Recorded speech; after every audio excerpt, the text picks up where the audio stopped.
Hey there, mama friend, and welcome to the 5-Minute Mom podcast, where we'll talk about real life, real faith, real fast. For today's show notes or to get free Monday Mom devotionals, visit audrahaney.com. Hi, I'm Jess Ronne, otherwise known as Jess plus the Mess, and I'm going to begin with Psalm 23. The Lord is my shepherd, I shall not want. He makes me lie down in green pastures. He leads me beside still waters. He restores my soul. He guides me in paths of righteousness for his name's sake. Even though I walk through the valley of the shadow of death, I will fear no evil, for you are with me. Your rod and your staff, they comfort me. You prepare a table before me in the presence of my enemies. You anoint my head with oil, my cup overflows. Surely goodness and mercy shall follow me all the days of my life, and I shall dwell in the house of the Lord forever. When Audra asked me to do a monologue on peace, I was honored. I shared this news with my husband, who immediately laughed because he knew what I knew. Yes, it was an honor, but if I was being completely honest, this fruit of the Spirit hasn't been real prominent in my life during the last 12 weeks in chaotic quarantine with my family. I'm a busy mom of 8 children.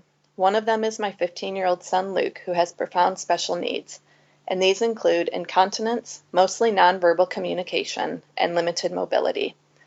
Luke is a full-time job by himself, plus there are 7 other kids ranging in age from 4 to 17. And there's laundry, and meals, and gardening, and cleaning, and work, and the list could continue forever some days, especially days without school. And peace is very difficult to find in the middle of a never-ending to-do list. Philippians 4:7 promises that the peace of God, which transcends all understanding, will guard your hearts and minds in Christ Jesus. The idea of a peace that passes understanding is a vague concept. We know that we yearn for it in our busy seasons of life, but how we achieve it is a different story altogether. We wonder, if I offer 10 prayers a day, will Jesus magically sprinkle some peace into my hectic life? Maybe dump a bucket full of peace into Luke's screaming sessions because he can't attend school? And will this peace magically make the screaming stop, or will I miraculously be transformed and no longer have high anxiety because it won't bother me anymore? Or if I have 100 people praying for peace, will it come knocking at my door? Maybe Amazon sells it at a discounted rate when toddlers reach their 500-question quota for the day, or when my 10-year-old has told yet another never-ending story about a dream he had last night, and on and on and on as I look at the clock tick-tocking by. And we find ourselves pleading with the shepherd, Jesus, where do I find this elusive concept of peace?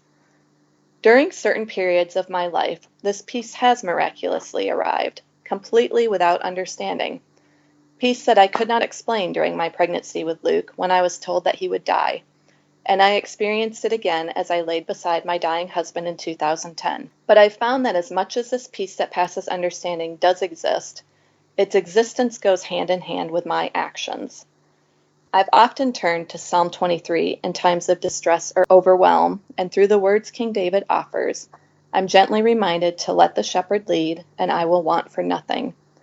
He will supply my every need, grace, patience, kindness, and the helpful hands of others to lift my burdens. He will provide manna for the moment, and sometimes he might make me lie down in green pastures, which sounds a lot like taking a nap to me. Or perhaps he'll whisper, maybe you need a walk beside still waters, which might be interpreted as a hike at the state park with my family.